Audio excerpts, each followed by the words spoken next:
O ex-presidente Bolsonaro, ele não está fora do jogo de 2026. O senhor falou espontaneamente, com respeito a Bolsonaro, dizendo que ele não é a carta fora do baralho, que ele pode ser candidato ainda à presidência em 2026. Contudo, a gente sabe que essa possibilidade é remota, né? O Supremo não dá nenhum sinal de reversão, nem o Tribunal Superior Eleitoral não dá sinais a Bolsonaro.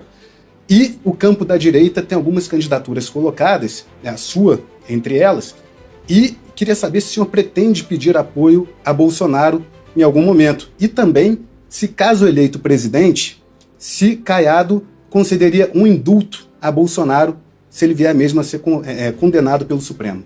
Quando eu soube que o presidente da República acabou, há poucos dias ainda me telefonou e não falou nada disso, e nem criou essa condicionante, tá certo?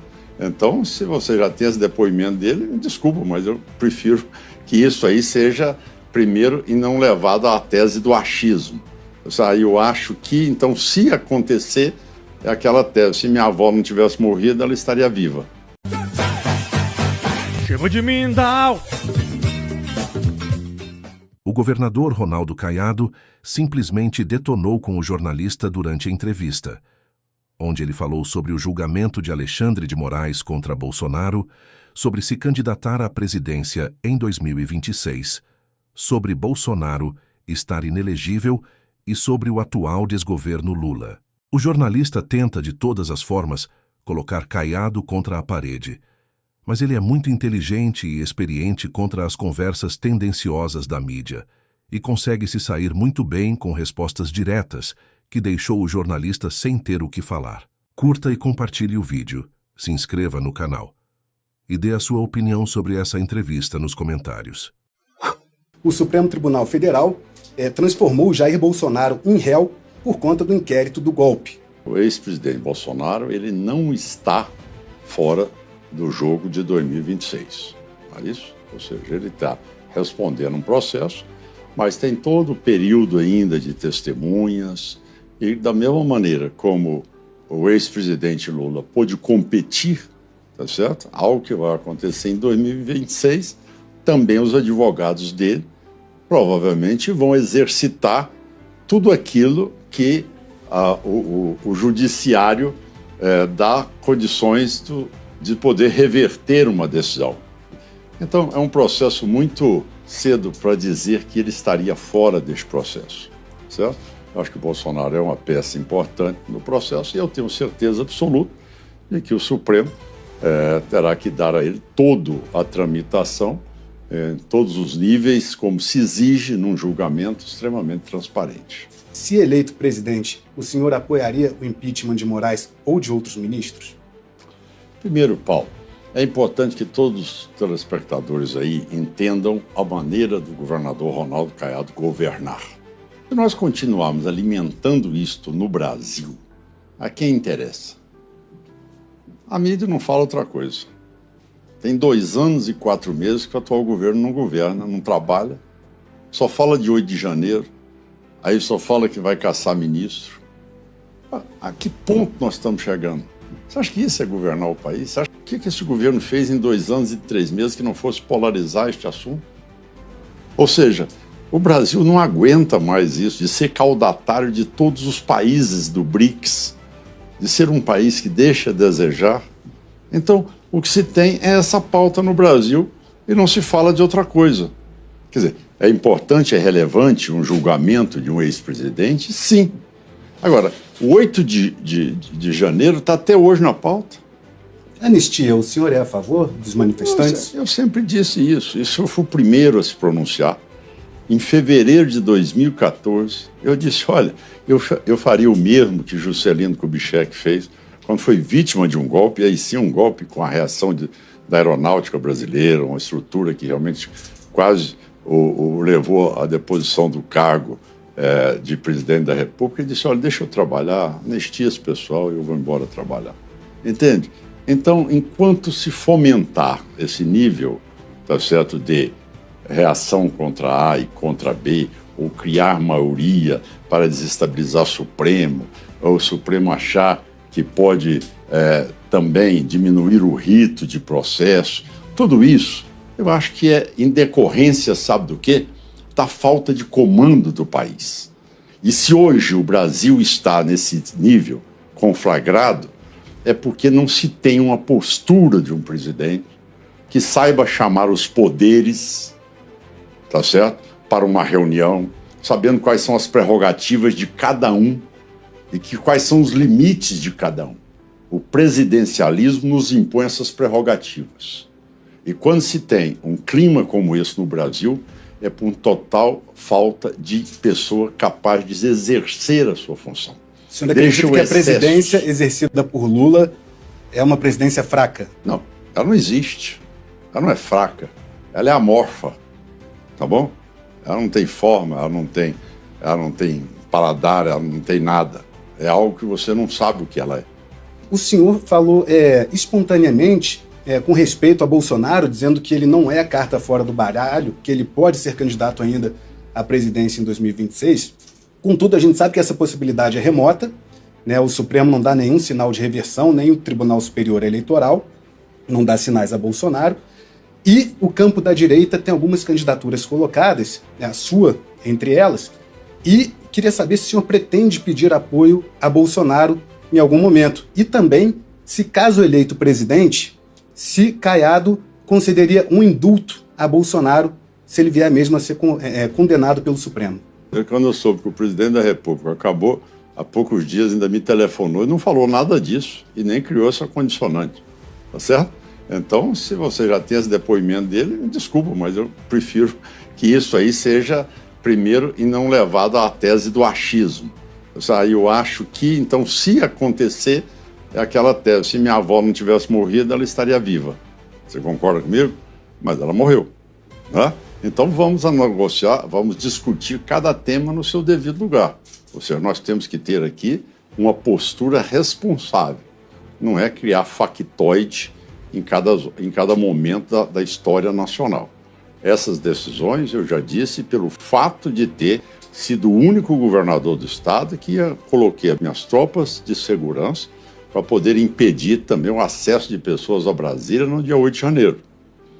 Eu sou um homem que não admito esse tipo de procedimento, destruir prédio público, fazer aquilo que foi feito quando eu, deputado federal, destruir o parlamento brasileiro, e nenhum dali foi punido. Certo? Então, quer dizer, se teve excesso, seja punido excesso, mas não de uma maneira genérica, para que todos ali pudessem também ter penalidades como essas que estão aí. Essa de 14 anos de prisão, a patriota do batom, é exagerada na sua opinião? Exatamente é isso. Tá certo? O cidadão assassina uma pessoa e tem 9 anos. Tá certo? Com progressão. Quer dizer, essa tese de escrever com batom não quer dizer que isso aí seja algo que seja acima da vida de uma pessoa. Como foi a conversa do governador com o ex-presidente Bolsonaro, a última conversa que vocês tiveram? Não, foi o dia que eu dei uma entrevista na CNN, tá certo? E disse que essa tese da anistia, eu havia colocado ela 1 ano atrás, que eu não precisava de estar à frente de movimento algum, porque eu já tinha minha posição tomada há mais de ano. Tá certo? E logo a seguir, recebi um telefonema dele, que saiu no rodapé lá, dizendo que o Ronaldo Caiado já havia se posicionado a favor da anistia. Ele me telefonou, dizendo, olha, cara, agradeço pela posição. Não, presidente, essa posição já está definida por mim há muito tempo. Eu tenho uma visão que eu acho que hoje está faltando muito na política, as pessoas estudarem um pouco a história do Brasil, estudarem um pouco os momentos que os grandes líderes foram fundamentais para tirar o país da crise, tá certo? Eu acho que nós estamos precisando no Brasil de ter homens com postura de estadistas, pessoas que tenham espírito público, pessoas que tenham capacidade de implementar as reformas que o país precisa e não ficar perdendo tempo nessa tesezinha de tititi para cá, tititi para lá, ficando exatamente essa discussão que não traz nenhum resultado político para o país e que não avança em nada o que a sociedade exige de nós. A responsabilidade sua como um jovem inteligente é trazer matérias para a pauta que precisam de ser levadas para o conhecimento da população e a população poder dizer, bom, Caiado, você é o primeiro lugar na saúde, no interiorizando, você é o primeiro lugar na segurança pública no país, estado que a pessoa é segurança plena, você é o primeiro lugar na educação, o estado que mais inseriu pessoas da pobreza na área de mercado, ou seja, mais incentivou a saída do Bolsa Família para uma atividade própria, emancipando financeiramente essa família. Eu vou fazer o pré-lançamento da minha campanha dia 4 de abril, em Salvador. De lá eu vou começar a caminhar o Nordeste todo, depois eu vou para a região Sul e Sudeste, certo? A partir de 4 de abril eu vou estar quase que de semana em semana, de 15 em 15 dias, visitando o estado do Nordeste, debatendo esse tema.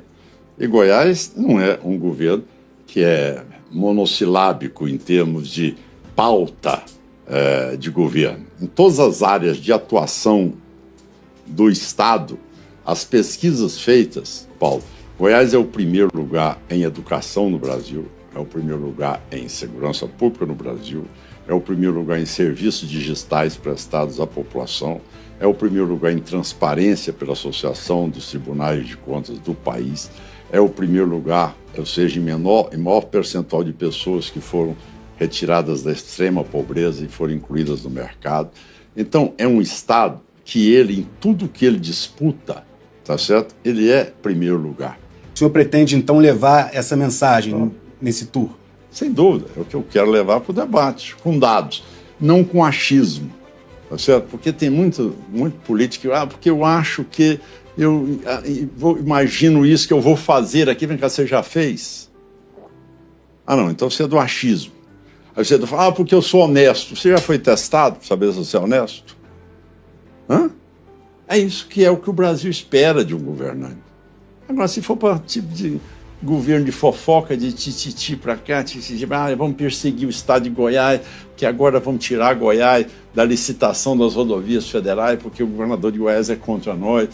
Não vamos passar dinheiro para a saúde, para Goiás, porque o hospital de Água Linda está sendo sustentado todo pelo estado de Goiás. Há retaliações do governo Lula à sua administração em Goiás? Direto, Paulo. Paulo, você sabe, será que o assessor, o tal de Seron, assessor do Haddad, fez uma portaria específica para vetar um empréstimo de 700 milhões do Banco Mundial para rodovias em Goiás, com parecer favorável do Tesouro Nacional e da Procuradoria-Geral da Fazenda Nacional. Goiás foi tirado agora do leilão das rodovias federais, tá certo? Onde toda rodovia federal, que ela é privatizada e aí cobra pedágio, você tem a rota de fuga, que é a sobrecarga nas rodovias estaduais. O que aconteceu? Levaram a matéria para o leilão em São Paulo e excluíram as rodovias de Goiás. Então, por quê? Única e exclusivamente porque o Ronaldo Caiado é oposição ao governador, ao presidente Lula. É lógico que o caminho será esse, de eu poder demonstrar claramente que Goiás está sendo prejudicado por uma perseguição claramente política, certo? Esse é o viés que esse governo toma por eu assumir essas posições minhas de não concordar com o plano econômico que está aí com a agiotagem de 14,25% da taxa de juros, e o governo federal nessa hora quer o quê? Não, vamos jogar culpa agora nos governos estaduais e nos municípios e dizer que o problema da cesta básica é deles, não nós. Quer dizer, ele gasta irresponsavelmente, tá certo? E de repente quer que o Estado pague a conta dele. O ministro aqui, que não dá conta de cuidar da Força Nacional, tá certo? Que é uma nulidade em relação ao resultado no Brasil, e que de repente quer decidir o que cada polícia militar, como ela tem que atuar, quais são as diretrizes gerais que ela tem que fazer quando for entrar num presídio, quando for entrar num bairro, aí tem que ser arma não letal, e o faccionado está lá com metralhadora 762, .50, esperando os policiais. Então, esta é a postura do governo centralizador, tá certo? Inibidor das ações policiais e cada vez mais guardando uma conivência muito grande com o crescimento do narcotráfico, onde o narco-estado já tomou vários territórios brasileiros e está tomando cada vez mais também a área da economia brasileira. Eu prendi 12 pessoas em Goiás que eram profissionais para queimar canaviais, certo? Todos para quê? Para causar prejuízo para as usinas, para que depois os faccionados fossem lá e comprassem as usinas, certo? Ou seja, não pode, porque eu os coloquei presos e disse que é inafiançável. Aí o Supremo veio, revogou minha lei em Goiás. E aí soltaram 12 bandidos.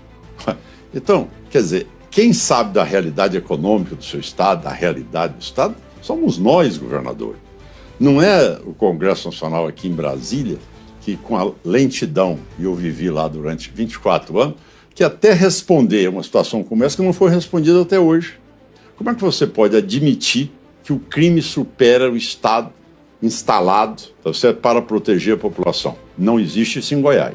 Então, Goiás é um Estado que lá as pessoas sabem que o Estado sobrepõe ao crime e que o crime lá está realmente sendo, a todo momento, controlado com um pulso firme do governo e das nossas forças policiais. Veja, é o momento de você discutir um detalhe ou outro nessa campanha eleitoral, vai ser você avaliar quem tem condições de realmente retirar o Brasil de um país que não cresce, que investe em infraestrutura menos de 2% do seu PIB, certo? Que está cada vez mais distante do avanço de outros países e que, de repente, fica com a máquina inchada.